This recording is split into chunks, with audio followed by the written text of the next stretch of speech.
Quran ölülər üçünmü göndərilib? Yas yerlərində Quran oxumağın mənası nədir? Quran-ı Kərimdə bu suala cavab Yasin surəsinin 69-70-ci ayələrində açıq şəkildə verilir. Biz ona, yəni Peyğəmbərə, şeir öyrətməmişik. Bu ona yaraşmaz da, bu ancaq bir öyüd və açıq-aşkar Qurandır. Diri olanları qorxutsun və kafirlər barəsindəki söz gerçəkləşsin. Yasin surəsi 69-70. Bu ayələrdən aydın görünür ki, Quran dirilər üçün nazil edilib. Onun məqsədi, insanlara həyatda doğru yolu göstərmək, onları ədalətə və düzgünlüyə çağırmaq, Allahın qanunlarını öyrətməkdir. Quran, düşünən, seçim etmək qabiliyyəti olan və hələ bu dünyada yaşayan insanlara xitab edir. Bəs niyə ölülər üçün Quran oxuyuruq? Bu sualın cavabını 3 əsas məqamda axtarmaq olar. 1. Quranın əsas məqsədi dirilərə yönəlib. Quran insanın həyatını islah etmək, ədalətli bir cəmiyyət qurmaq və Allahın yolunu göstərmək üçün göndərilib. Ölən insan artıq seçim azadlığını itirib. Buna görə də Quranın əsas mesajı dirilərə ünvanlanıb. Ayədə də bu açıq şəkildə bildirilir. Diri olanları qorxutsun, yəni hələ yaşayan, düşünən və seçim edə bilən insanlara öyüd olsun.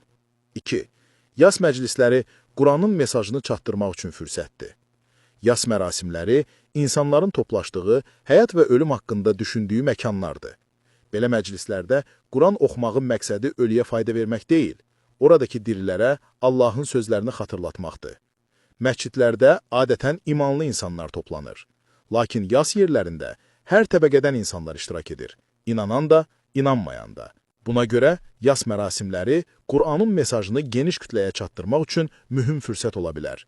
Belə anlarda Quran oxunması insanların qəlbinə toxunur, onları düşünməyə və həyatlarını gözdən keçirməyə vadir edir. Bu, məscidlərdə Quran oxunmamalıdır demək deyil. Əksinə, Quranda buyurulur. Zərriyat 55. Sən xatırlat, çünki xatırlatmaq möminlərə fayda verir. Mömin insan nə qədər çox Quran biliyinə sahib olarsa, öz davranışı ilə cəmiyyətdə digərləri üçün bir o qədər nümunə olar. 3. Quranın mənası başa düşülməlidir. Təəssüf ki, yas məclislərində Quran çox vaxt yalnız ərəb dilində səsləndirilir və mənası izah olunmur. Halbuki, insanlar anlamadıqları sözlərdən ibrət ala bilməzlər. Əgər Quran oxunursa, onun mənası insanların başa düşdüyü dildə tərcümə edilməli və izah olunmalıdır. Çünki Quranın məqsədi sadəcə səsləndirilmək deyil, onun mənasının insanın qəlbinə və düşüncəsinə çatmasıdır.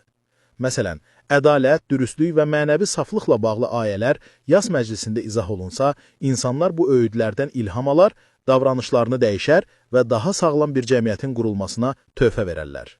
Nəticə, Quran ölülər üçün deyil, dirilər üçün göndərilib.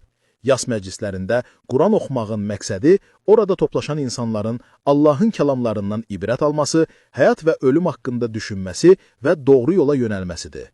Bu məqsədə yalnız Quranın mənası başa düşülən dildə izah olunduqda çatmaq mümkündür.